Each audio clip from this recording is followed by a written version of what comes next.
Okay, so in the previous week, we discussed about the deadlocks and some concepts related to the deadlocks. And the main thing what we have seen is we understand why do we get deadlocks. Because of the computer resources, we get deadlocks. And we have understand the reason for the deadlocks, which we call them as, sorry, let me take it back here. Four necessary reasons for the deadlock. You need to understand about this for today's discussion, because we are going to, already I gave the solutions when I explained about this, but they are mentioned in the lecture. We are going to see one by one. So as we understand in this point that there are four necessary conditions for the deadlock. So mutual exclusion. So I will repeat some concepts now so that we take to the next point. Mutual exclusion is at least one held resources must be non-shareable. I told you when I explained this particular point is if the resources are shareable, sorry,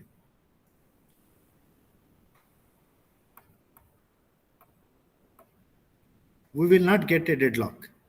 Okay, so we have seen the example of the dining philosophers here. So they are using the stick here. This is not a shareable thing. And same thing we seen about the semaphore example here. So one semaphore, one process acquires something. This semaphore will be 0 or it will be -1. And the semaphore here is not a shareable thing. So the computer resources, some resources are shareable, some resources are not shareable. So mutual exclusion means what? At least one of the held resources must be non-shareable, which means if it is shareable, we will not get a deadlock. Just because they are non-shareable, we will get a deadlock. Only one process at a time, not both can be at a time, which will create the situation of a deadlock. Okay, so just to understand this, I will normally use an example of a road. Okay, suppose we have a single road. Okay, so one car only at a time, not two cars can go at a time.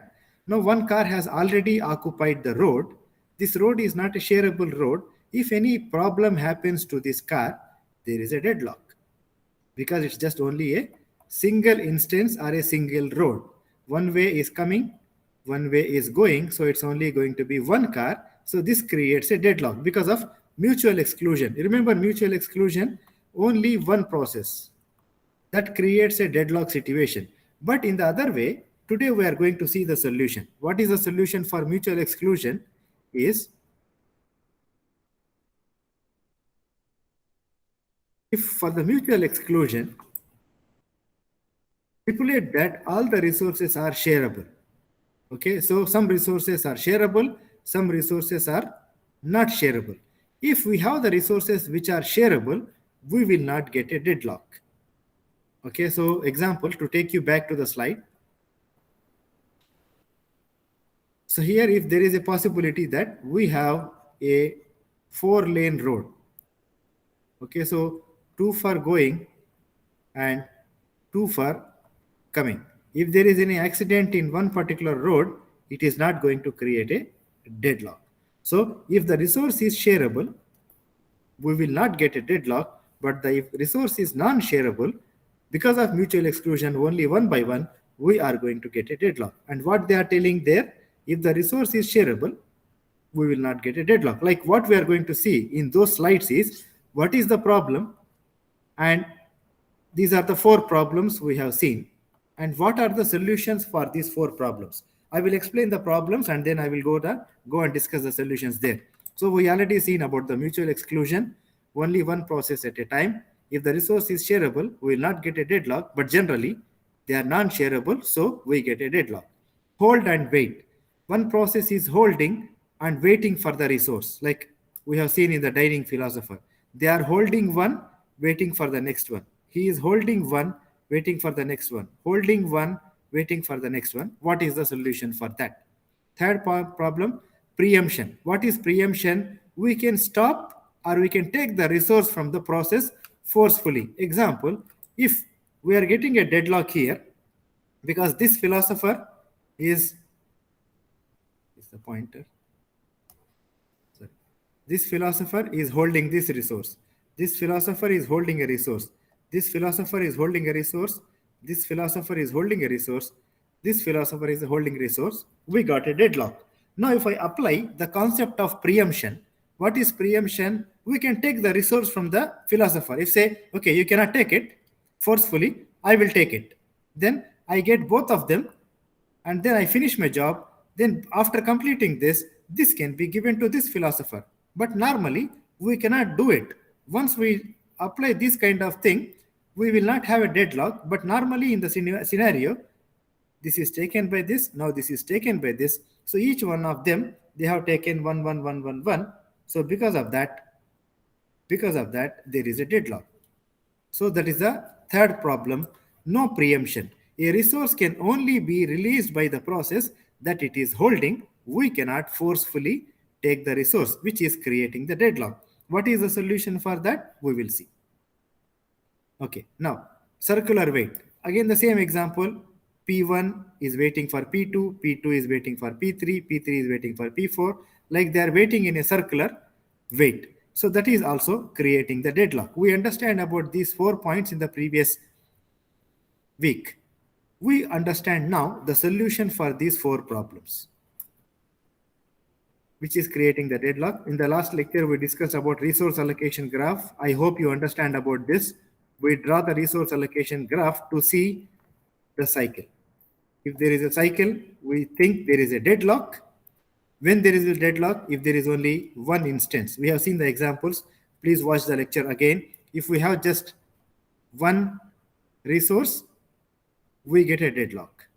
If we have more than one instance, there might be a deadlock, there might not be a deadlock. How do we know? We have drawn this resource allocation graph. We see if there is a deadlock or not. I have shown you a few other examples also. Hope you understand the topic. If you have any questions, you can clarify with me, or you can watch my lecture again, or you can get some examples from the internet about resource allocation graph. If you want, I can give you a few more examples also for the resource allocation graph. So by drawing resource allocation graph, we understand that whether there is a deadlock or no deadlock. Okay, now what are the methods for handling the deadlocks? They mentioned four methods. One is deadlock prevention. We want to prevent deadlock. Means we want to make sure that the deadlock will not happen. Okay, so that is one thing. We want to completely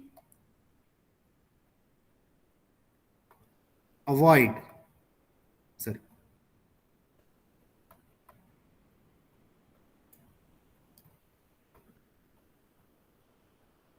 completely avoid the deadlock.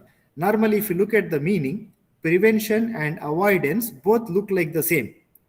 To stop something, we want to prevent something, we want to avoid something. Prevent means you know this is going to happen, you try to stop it. That is prevention. Avoid means you completely avoid.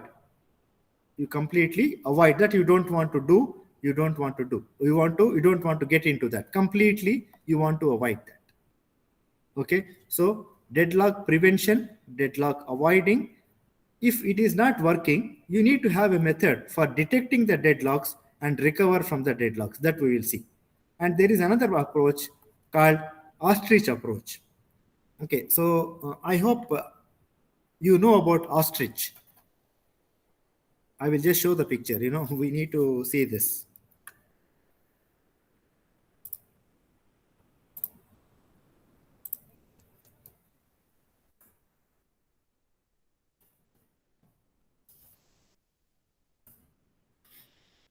So we know this ostrich, students.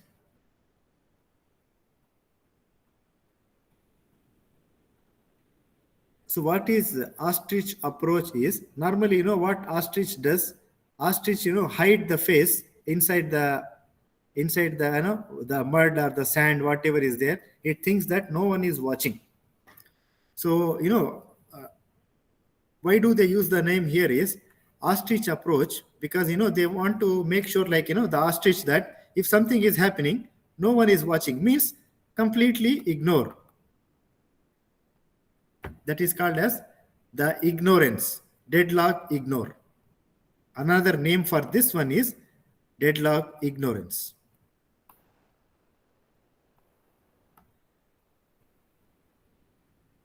Deadlock ignorance. So like the ostrich does, it ignore the people by hiding itself. That okay, no one is watching me, so I am now safe. In the same way, what some operating system does, like example Unix, it thinks that it completely thinks that okay, there are no deadlocks in my system, so it ignores about the deadlocks. So are we clear, students, about the ostrich approach?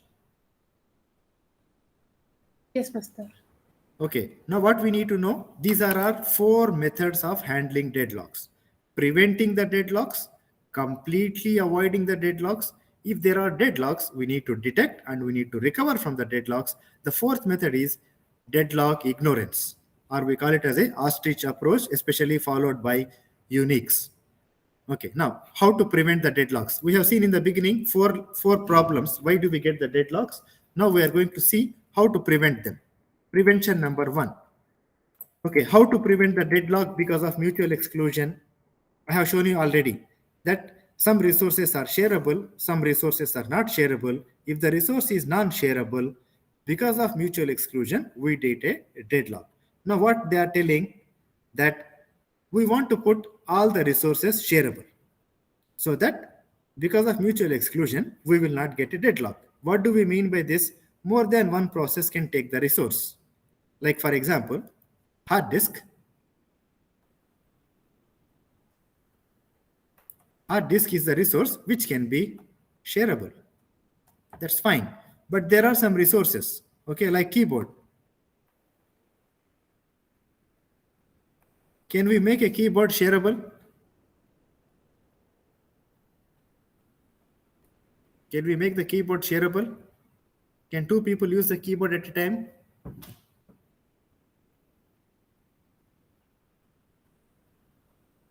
Students, what do you think? Is keyboard shareable or not shareable?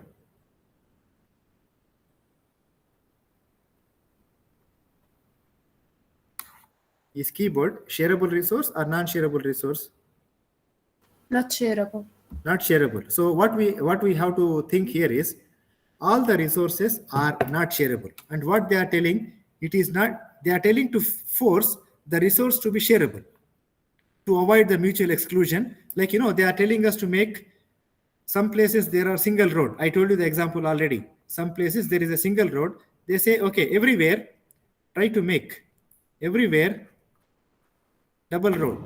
So it is not possible sometimes. So they say one solution for the mutual exclusion, that is to avoid this problem and to get a deadlock, they say make the resource shareable. But what they are telling, it is not possible to make the resource shareable. So we try to prevent the deadlock by making the resource shareable, but sometimes it is not feasible. Reason, some resources are shareable, some resources are not shareable. Okay, so hope you understand the point. This is about the resources of avoiding the preventing the deadlock by making the resource shareable but not feasible. We cannot do that. Second problem, hold and wait. I already told you. One process is holding one resource, one process is holding one resource and waiting for the resource. Like we have seen the dining philosopher's problem, or the first problem in the beginning of the lecture, we have seen that process 0 is holding a resource and waiting for the resource. Same thing, process 1 is holding a resource and waiting for the resource. Now what they are telling, the solution for that is, don't make the process to hold and wait. Let the process to take all the resources in the beginning itself. Like, if we think process 0 has to start, it will take S and also it has to take Q. Then no deadlock here, because process 1 will not work.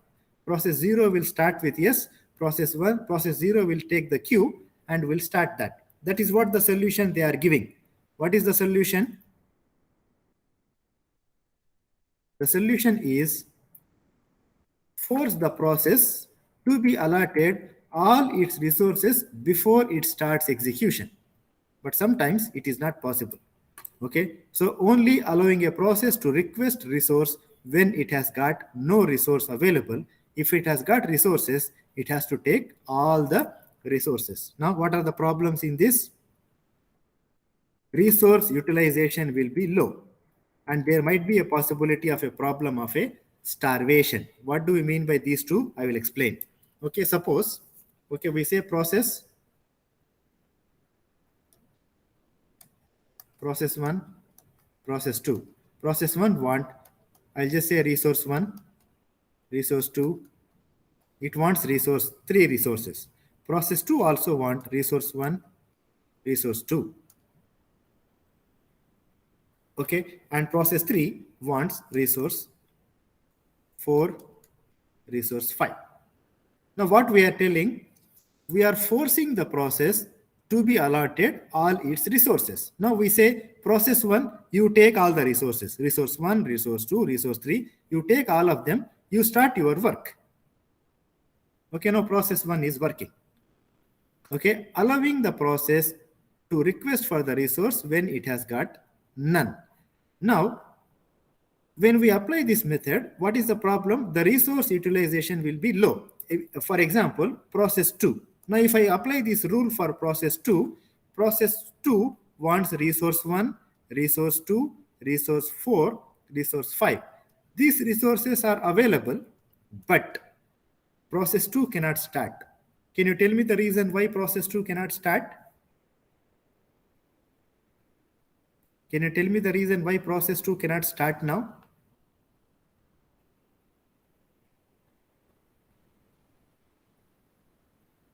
Does it has got all the resource available? Does process 1 has got all the resource available? No. Yes or no? No. No. Reason, process 1 has already got resource 1 and resource 2, which means resource 1 is not available for process 2 and resource 2 is not available for process 2. So what happens here because of this? Resource utilization will be low. How? Process 2 can use process 4 and process 5, but we are putting a rule that you cannot start until you have all the resource available with you. Now what process 2 is doing? Process 2 can start with this, but it cannot start because of these two resources are not available. It is making the resource utilization very low. Resource 4, resource 5 are not utilized. They are waste now. They are just waiting. Maybe it is a hard disk, it is available. Maybe it is some kind of a memory, it is available, but process 2 cannot start. So this is one problem of allotting all the resources to the process before it starts execution. What is the second problem? They say starvation is the problem. What is starvation? After some time, okay, maybe there is process 3. Process 3. After process 1 complete the job, process 3, maybe it want only resource 1 and resource 2. It does not want any other resource. Okay, so if you look at the previous example, process 2 was not starting. Resource 4, resource 5, maybe it has given to process 4. Resource 4 and resource 5 is given to process 4. Maybe it wants only these two resources. They were free, we gave to process 4. Now process 3 has seen process resource 1, resource 2 are free after process 1 has completed the job. They take these resources and they complete the job. Now process 2 is waiting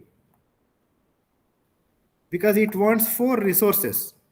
Maybe one resource is given to process 3. One resource is given to process 4. Maybe 2 resources are given to process 5. It is not getting a chance to execute. Now this is starvation. This is starvation. Process is not getting a chance to complete the job. So what we understand, to solve the problem of hold and wait, what they are telling, force a process to be allotted or allocated all the resources before it starts execution. We want to do that. But when we try to do that, we are getting two problems. Resource utilization become very low because some resource will be available, but we cannot start the process, or sometimes we get the problem of starvation, that the process will never get the resource to start in the beginning, to get all the resource in the beginning to start with. So for second solution, there are some problems. For first solution, there are some problems. Now, problem solution number 3. What is that? Preemption. What is preemption? Forcefully we want to take. Forcefully we want to take. Okay. So what is preemption? Allowing a process which wants a resource that's being held by some other process to preempt it. Now I'll go back to the same example. Process 2. Okay, now let's make it clear.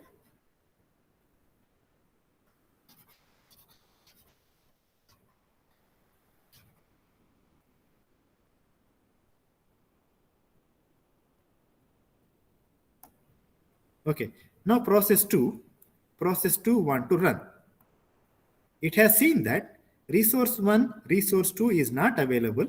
Resource 1 and resource 2 is already given to process 1. Now we want to apply the rule of preemption.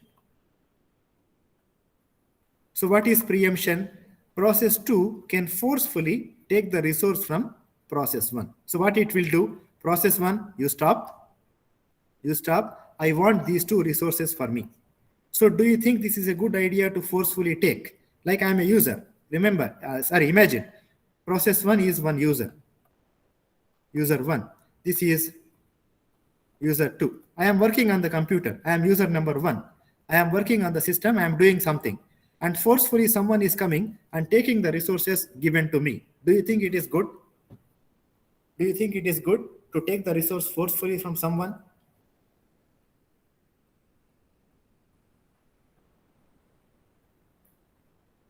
Now I am sitting in a classroom. Okay, I am taking this resource. I told you to imagine the classroom as a resource. I am taking a class in the classroom. I am having this resource. Some other teacher is coming and asking me, leave from here because I want this classroom. Do you think it is good? Forcefully taking? No. So, if we understand the concept, if we apply preemption, allowing a process which wants the resource that's being held by some other process to preempt it. What do you mean by preempt it? Take the resource from that particular process. That is not good. So what is the problem? The problem is, in general, there are some resources which can't be preempted. Why? Because as a preemption requires saving a state that can be returned to. So if I can take it smoothly, okay, so if the process is doing some work and we can save the work and we can take it in a proper way, that's okay. But sometimes we are in the middle. Imagine that you are in a network. Okay, some data you send on the network. And you are waiting for some reply from the computer. And this time you want to take the memory. Now when we take the memory, already some data is coming onto the memory. You may lose that information if you take the memory from the process. So we cannot take the memory. So that's where, sometimes we get problems if we try to preempt the resource. If the process itself is leaving, that's okay. But if the process is not leaving, we might get problem because of the preemption. Okay, so that's what is the third problem, third solution, but that is also not possible. There is some problem here. Okay, fourth problem, circular wait. You remember what is circular wait? P1 is waiting for P2. P2 is waiting for P3. P3 is waiting for P4. P4 is waiting for P1. They are waiting in a cycle, like the dining philosophers. Philosopher 1 waiting for 2. 2 is waiting for 3. 3 is waiting for 4. 4 is waiting for 5. 5 is also waiting for 1. Now what they say, you cannot do that. Circular wait is problem. We want to solve this by imposing some kind of a ordering in all the resource types. Means you have to put what you want first, what you want next, what you want later. Okay, so the process has to tell the resources it wants in a particular order, 1, 2, 3, 4, 5. Okay, what is the order? It has to specify, first I want to take, I want to take a memory, then I want to take a printer, then I want to take a hard disk. We have to put a order so that we can give all the resource to the process in a particular order. But sometimes it is not easy. It is hard to specify an order. Some programs want the disk drive, hard disk, and then the printer. Others, they want the printer, and then they want the hard disk. We don't know which program wants which resource. So putting an order, first you have to ask for this, then you can take this, then you can take this, then you can take that. We cannot put the order for the process. Okay, so that's what we understand, that we cannot put the order for the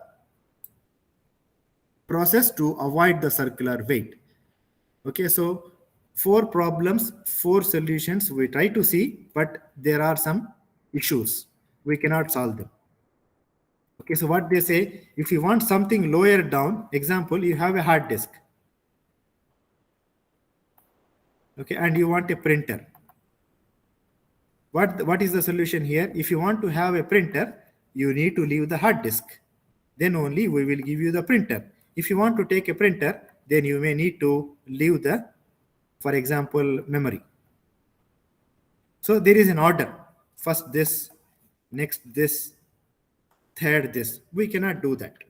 Okay, because we know some programs, first they want memory, then they want hard disk, maybe then they want a printer.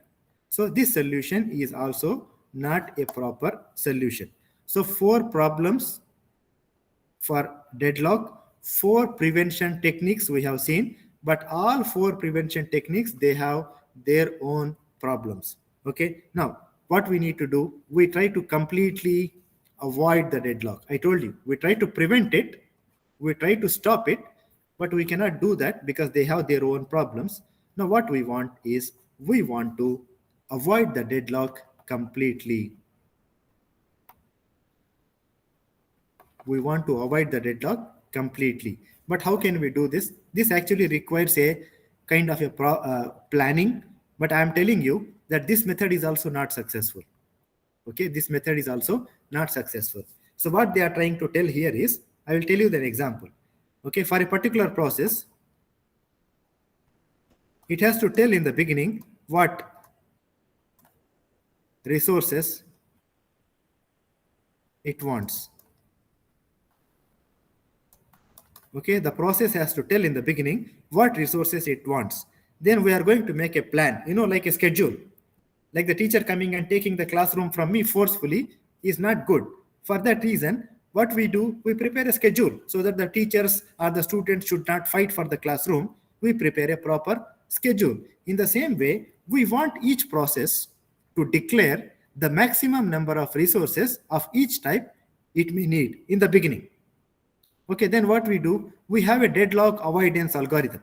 What is this algorithm? It will check whether this resource can be given to the process or we cannot give the resource to the process, so that we never have a circular wait condition, that this is waiting for that, that is waiting for that, that is waiting for this. To avoid this, we have something called deadlock avoidance algorithm. Dynamically examines the resource allocation state to ensure that there never be a cycle or a circular wait. Okay, so resource will be allotted only if the system will result in a safe state. Means only we give the resources when there is no deadlock. If there is going to be a deadlock, we are not going to give the resource to the process. So what we mean by this, we need to have a proper plan for giving the resource to the process. How do we do that? Okay, we need to understand, when there is no deadlock, the system is now possibly in a safe state. So what is a safe state? A state is safe if the sequence of process exists such that there are enough resources for the first to finish, and as each finishes and releases its resources, there are enough for the next to finish.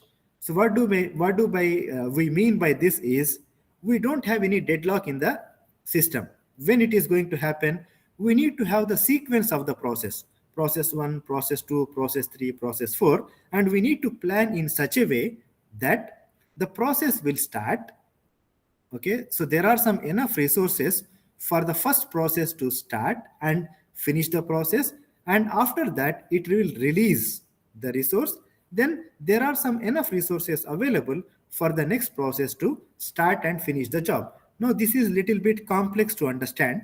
I will explain this point with the help of a example. Now when we read this, little bit complex to understand this slide. You will understand this with the help of a example. Okay, now let's look at this. Now we are talking about a resource.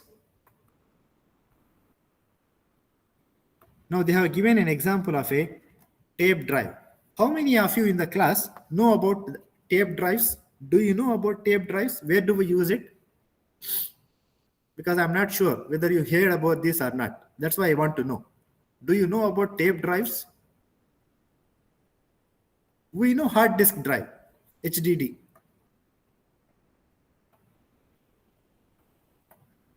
Our hard disk, HDD, hard disk drive. Do we know about tape drives, students? It's old. It's old. It's old. Where do we use, anyone? Where do we use tape drives? The purpose? Store information. Sorry, again? To Again, store our information. Yes, to store our information. In the olden days, we used to have the tape drives normally on servers for data backup. Data backup. Nowadays also, in the data centers, they might be using tape drives. The hard disk is magnetic. We know the problems with the hard disk. Magnetic hard disk, at any time, it can get damaged and we may lose the data. As a backup, extra backup, in the servers, they use tape drives. Okay, now leave about that. That is not important for us to know why do we need to use the tape drives. But when you see something, you need to know about that. Okay, so in this example, there are some 12 tape drives and some process, they want them. Okay, the process, they want them. So process 0, they want 10 tape drives. Process 1, they want 4 tape drives. Process 2, it wants 9 tape drives. So this is an example. Now we need to understand that the current allocation. What do you mean by current allocation? There are 12 drives. We have given some tape drives, not all to everyone. We did not say, okay, process 0, you take 10. When we do that, what will happen? For process 1 and process 2, we will not be having enough drives. That's why we need to plan actually. What do we need to plan? We need to plan for the safe state. I told you, safe state is like, some kind of a plan. How do we do the plan? Let's check now. We have to plan in such a way that the system is in a safe sequence. Okay, that is what we need to talk about this now. What do we mean by a safe state? What do we mean by a safe sequence? We need to talk about that now. Now let's check this example. We need to see this current allocation. So for process 0, it wants 10. We have given 5. How many it wants more? It wants 5 more. Same thing. Process 1, it wants 4. We have given 2. It wants 2 more. Process 2 wants 9. We have given 2. It wants 7 more. Okay, now tell me how many tape drives are remaining in the system? How many tape drives are remaining? How many we have used or how many we have remaining? Total 12 tape drives. Total we have 12 tape drives. Out of that, how many we have used? 5 plus 2 plus 2. So we have used 9 tape drives. So 12 minus 9 tape drives we have used, remaining with 3. Do you understand up to this point? Students, do you understand up to this point? No, sir. See, totally Yes. there are 12 tape drives. Okay, each process 0 wants 10, but we did not give 10. We just give 5. Process 1 wants 4, but we did not give 4. We just give only 2. What is our intention? we want to start all the process. We don't want to give, suppose I give 10 to this process 1, if I give 2, for example, then process 2 will not get anything, which means process 2 will not start. What we did actually, we want to run all the process. That's why we started them. Process 0, you also start. Process 1, you also start. Process 2, you also start. But we will not give you all. We have given you only some of them. So what we did for process 0, we give only 5. For process 1, we just give only 2. For process 2, we have given only 2. So we did not give all of them. They want 10, 4, 9, but we have just given 5, 2, 2. Out of 12 total tape drives, we have utilized only 9. Is that clear up to this point now? Is it clear up to this point?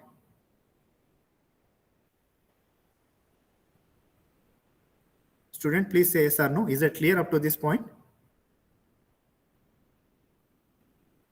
Mr. 9, from where Yes. you get it?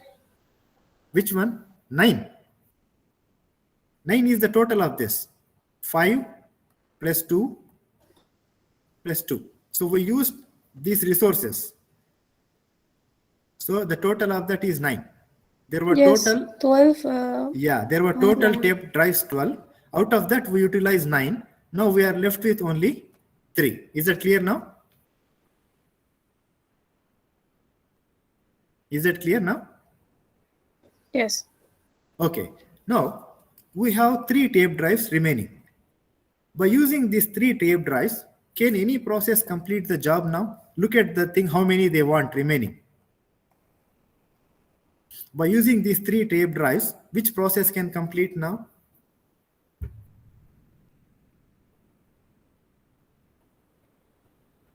By using these 3 tape drives, which process can complete? Process 0 or process 1 or process 2? 0. Process 0 wants 5, but we have only 3. Process 0, it wants 10. We give 5. It wants 5 more. Process 1 wants 4, but we give only 2. It wants 2 more. Process 2 wants 2, but we give only, process 2 wants 9, but we give only 2. It wants 7 more. Now tell me, by using these 3, which process can complete the job? Process 1. Process 1. Process 1. So what we do now, we give this 3, which means it won't want 3, it wants only 2. So we give this from this 2 to process 1. Process 1 completes the job. And process 1, once process 1 complete, it will leave those 4 tape drives. Okay, so from the 3, we have just given 2, which means already we have 1 extra here. So totally how many will be available? So 4 from process 1 and 1 extra is available in the system. Totally there will be 5 tape drives now available in the system. Now tell me, which process can take this and complete the job? 5. B0. P0. So what we do now, we completed process 1. After that, we complete process 0. After completing process 0, we had 5.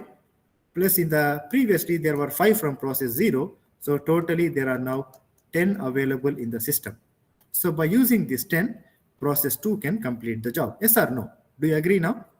After P1, we complete P0, and then we are going to complete P2. Do you understand this now?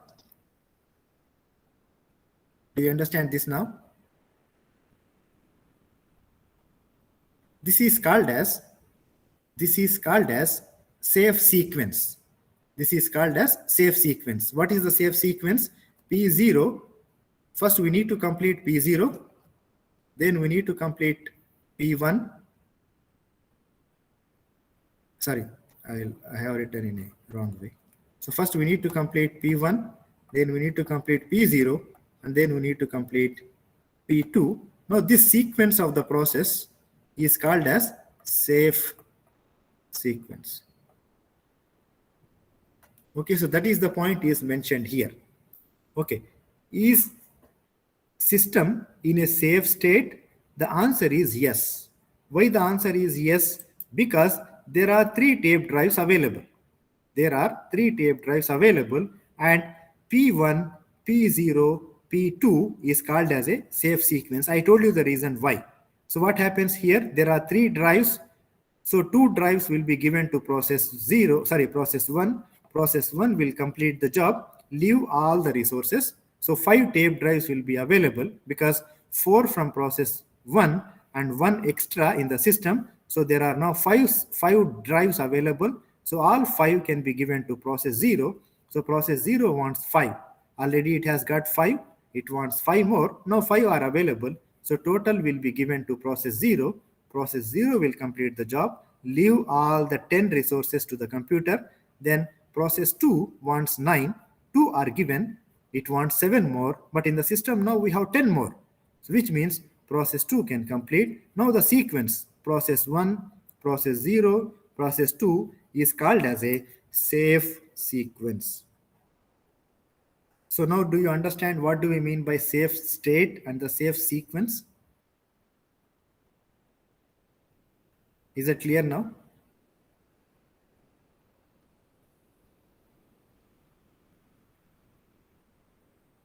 Is it clear now?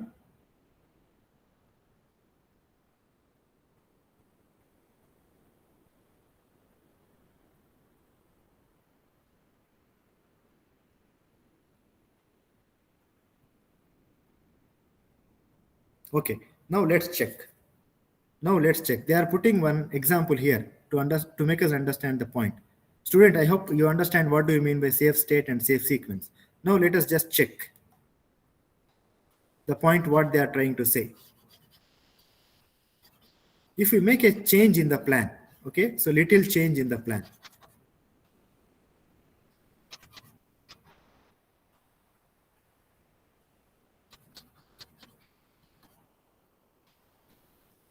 So what is that change? They are telling that if we allocated another tape drive to P2, means if you look at this example, we have given 2 to P2, but instead of 2, suppose we have given 3.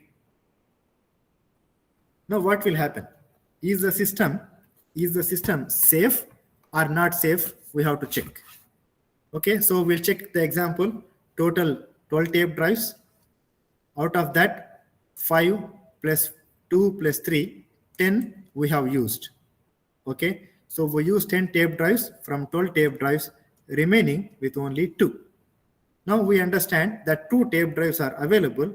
We want to complete process 1 by using this 2 tape drives. So first what will happen?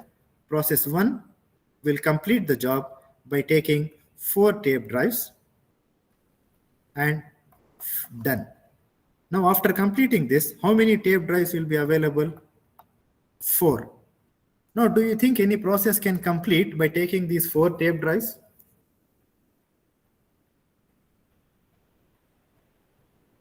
Do you think any process can complete by using 4 tape drives? Process 0 wants 5 more. Process 1 completed. Done.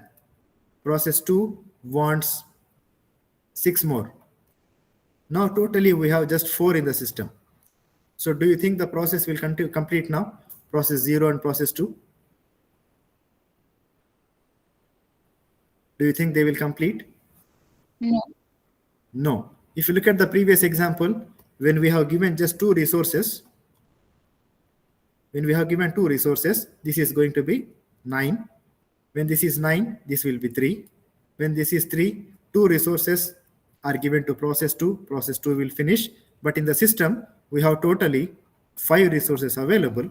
But by taking 5 resources, process 0 will finish.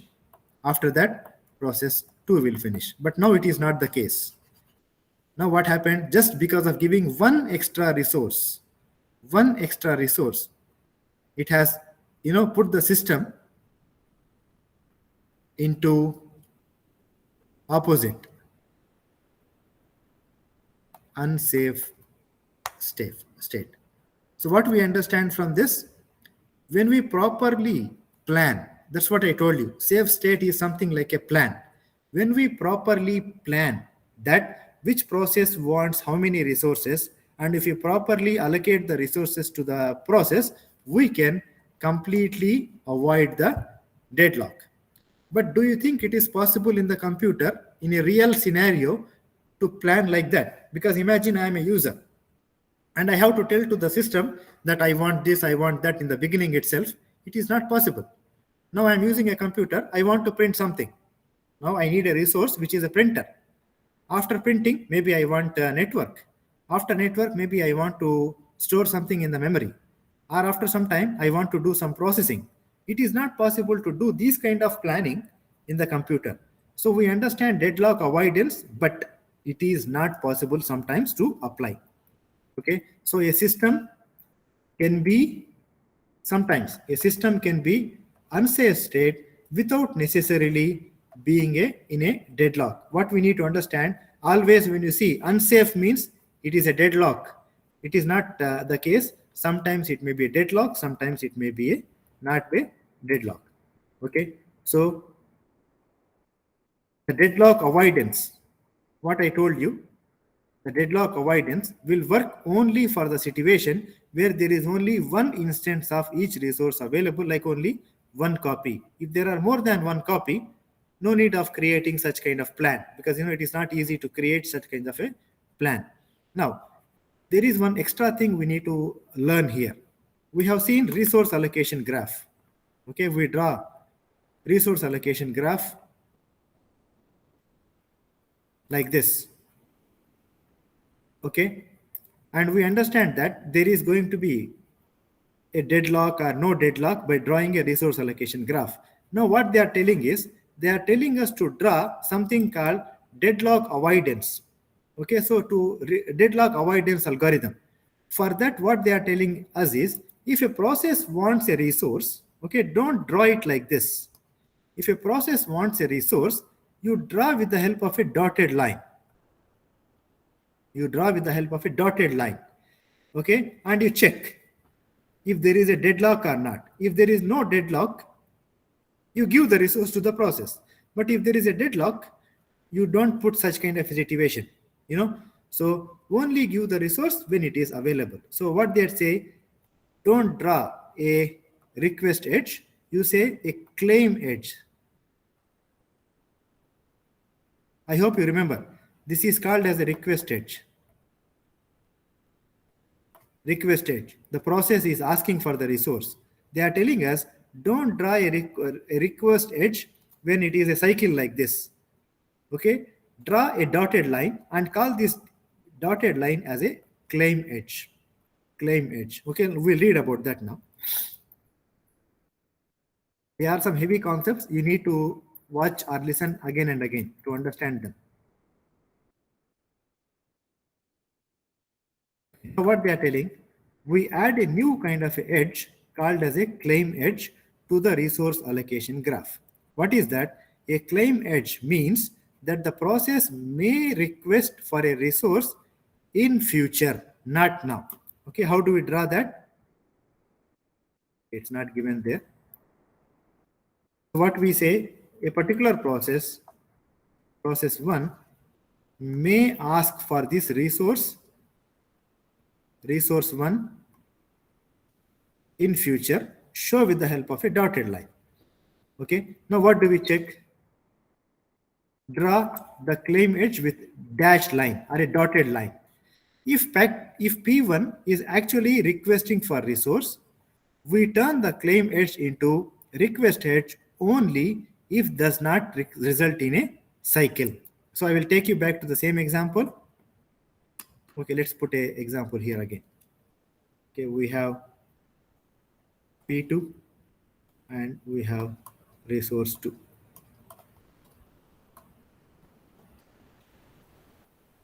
Okay, so let's say P1 is asking for this resource and P2 already got the resource.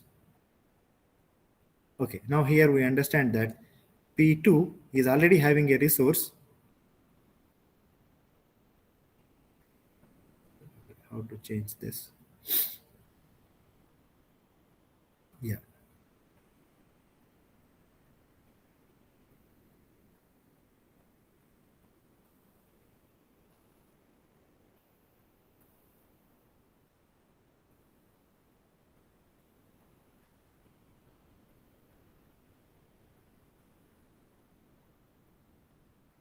Okay, so if you look at this, process 2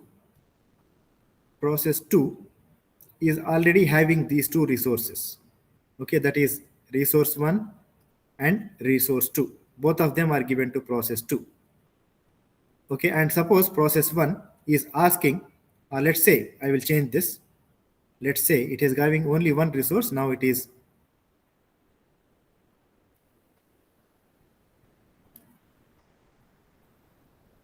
asking for the resource. Now if you look at this, example, it is creating like a cycle. Process 1 is having resource 2. It is asking for resource 1. Okay, process 2 is already having resource 1. It is asking for resource 2. Now it is creating a cycle. When it is creating a cycle, we don't draw a claim, a resource edge like this. So what do we draw normally is, we draw a something called claim edge, that process 1 may want a resource in future. No, we don't want to give it. Why we don't want to give it? Because this resource can be given to process 2. If the resource is available, this claim edge will become a request edge, or maybe it will become a assignment edge. That is, resource can be given to process. When this will happen? If there is no cycle. When process 2 complete the job, if this resource is available free, okay, so that time process 1 can have this resource and take the resource 2 and complete the job. That's what they mean. When a process is asking for the resource, directly don't draw a request edge when there is a cycle. What we need to draw? We need to draw something called a claim edge. So what is this claim edge?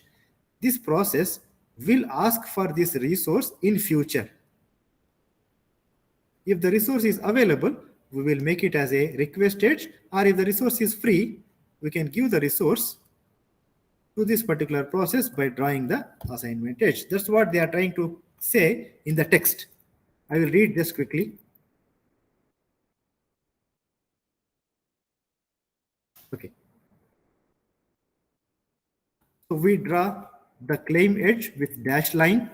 If process is actually requesting for the resource, we turn the claim edge into request edge only if does not result in a cycle. If there is a cycle, we say, please wait, we cannot give you the process, because if there is a cycle, this process is waiting for that process is waiting for this, it will create the deadlock. Okay, so we don't want to get the system into unsafe. We want to keep the system into safe.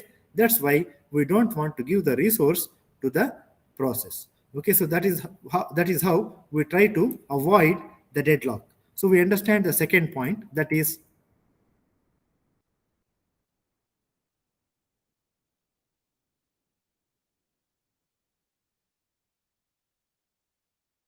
deadlock avoidance. We have seen deadlock prevention, we have seen deadlock avoidance. Now we want to discuss about these two, and the lecture will be done quickly. So that is deadlock detection and recovery, how to do that. Shall we continue or take a break? Shall we continue or take a break?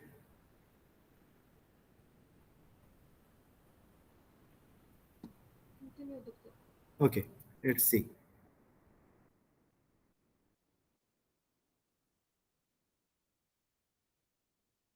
Okay, now we need to look about the deadlock detection.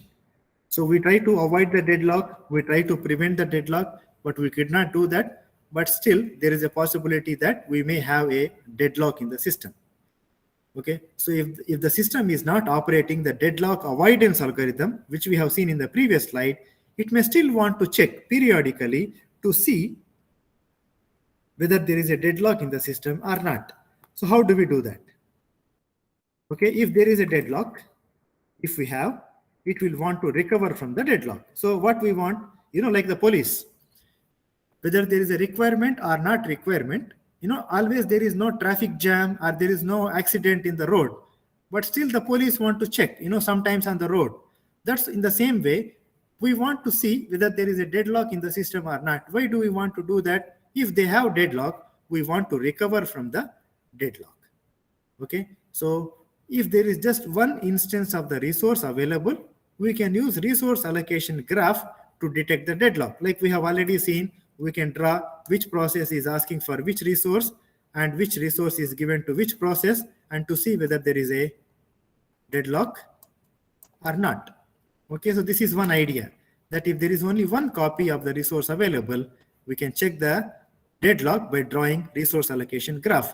But we have seen that if there are more than one copy, like not just one copy, if we have more than one copy, the deadlock, the resource allocation graph cannot tell you that the deadlock is there or not. It is very difficult because, maybe there are two copies available. One can be given to process 1, one can be given to process 2. No deadlock, not easy. That's why they say if there is only one instance or one copy available, we can draw resource allocation graph to detect the deadlock. If it is more than one, we cannot use resource allocation graph. Now, how to check the deadlock? Okay, now they are telling how often do we have to check the deadlock. Okay, they are telling the good idea is to do it whenever the CPU utilization is below some threshold. If the CPU is not working, okay, now we can check my computer. My CPU, where is the CPU performance? My CPU is now used 19%. Okay, if I'm running more programs, my CPU will be working more. If my CPU is working 0, that indicates that there is some problem in my computer. When the CPU will not work, if there is no process working in my computer, then the CPU utilization will be 0. When the process will not work, when there is a deadlock. That's what they are trying to tell us.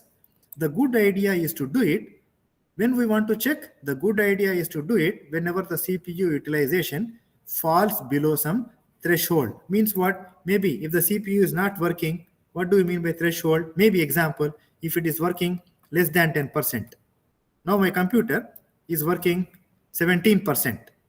If it is, for example, working only 5%, then I might get a doubt. Why my CPU is free? I'm running so many programs. Why my CPU is free? I get a doubt. So they are telling when the CPU is not working properly or not utilized, we need to check for the deadlock, because we know that CPU utilization goes down if there is a deadlock in the system. So we need to check in the system there is a deadlock or not. Okay, if we detect the deadlock, what we need to do from the deadlock? Okay, recovering from the deadlock, what we need to do? Once the deadlock has been detected, one of the 4 conditions must be invalidated to remove the deadlock. What are the 4 conditions which we have understood in the beginning of the lecture? Mutual exclusion, hold and wait, circular wait. So all those 4 conditions which we have seen. Okay, we need to check about them. We need to find out what is the reason for the deadlock. Okay, generally what we try to do is we try to remove circular wait. What do you mean by circular wait? Already I told you, process 1 waiting for 2, 2 waiting for 3, 3 waiting for 4, 4 waiting for 5, 5 is waiting for 1. This is a circular wait. Now because of this, for example, we got a deadlock. Now what we can do? We want to remove the circular wait. How? We want to stop. Okay, so generally the system acts to remove the circular wait, because making a system suddenly preemptive or making a resource suddenly shareable is usually impractical. So we cannot say the process, you take the resource and complete your job, or make a resource shareable, not possible. So what is the thing? We need to break the cycle. How to break the cycle? We can choose some process. Okay, take process 2, stop it. Someone randomly choose one process, break the chain. Then whatever the resources are available with process 2 can be given to process 1 or process 2. They will complete the job. Now there is no deadlock. Okay, so what do we mean by that? If there is a cycle, okay, process 1 waiting for 2, 2 waiting for 3, 3 waiting for 4, 4 waiting for 5, you break the chain. Stop one process, take the resource from the process, give to the other process, and complete the deadlock. Okay, so the easiest way to break such a cycle is to terminate a process. Which process? Process chosen at random, any process. Okay, so some system facilitate deadlock recovery by implementing checkpoint and rollback. What do they mean by checkpoint and rollback? They check how the things are going on. If there is any possibility of a deadlock, they will stop it. Means they will remember it and they will roll back. This is some technical topic, leave about that. Okay, so deadlock recovery is generally used when deadlocks are rare. Okay, so in a rare situation only, we find a deadlock recovery, and the cost of recovery is very low. What do they mean by this? If we stop this process to restart the process, it will take some time. What do they mean by cost? Cost means time. Means if we take less time to recover from the deadlock, we use the deadlock recovery. Otherwise, we will wait, or maybe we'll say all the process to stop working, because we don't want to waste the time of the computer. So there are some approaches for recovering from the deadlock. First, we need to detect the deadlock. If there is a deadlock, we need to select some process, we need to break it, and then we need to take the resources and we complete the job. So this is how we work on the deadlocks.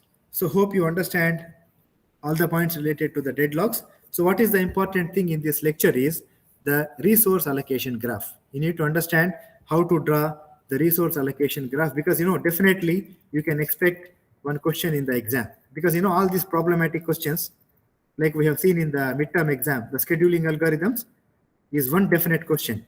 These kind of the resource allocation graph you may expect in the exam. So all the problematical question in each lecture are going to be the important topics for the final exam. So you have to practice them very well. Try to see some examples from the internet, or if you get any questions from this, you can ask me. Okay, so with that, we have completed this lecture, and in the tutorial already we have discussed the tutorial. There are some multiple choice questions, please check. And there is one question here, like we have seen today, 10 drives, 4 drives, 9 drives, 5, 5, 2 given. Will there be a deadlock? You can check and you can tell whether there is a deadlock or not, like we have seen the example today. Okay, same example, 12 drives. There are now 3 processes, but here in the slide we have seen 5 given to 1, 2 given to 1, 2 given to 1. But now they have given a different example. You can check and tell whether there is a deadlock or not. Okay, so this is one exercise given in the tutorial, and this already we have seen. They are asking, based upon this allocation, is it a safe sequence? First P0, P1, P2, or first we have to run P1, P2, P0, then P2, P0, P1, which is good one? Safe sequence based upon this. Okay, so we have to check and try to answer that. If you get any doubt, you can ask me. Okay, and already we discussed about the resource allocation graphs. I have shown you the examples in the previous week lab. Okay, so we discussed already. This is there already in the slide. Okay, so hope you understand this topic. I will try to give you a few more examples if possible, or if you have any questions, you can check with me about the resource allocation graph. So with that, we have completed this lecture and the lab also.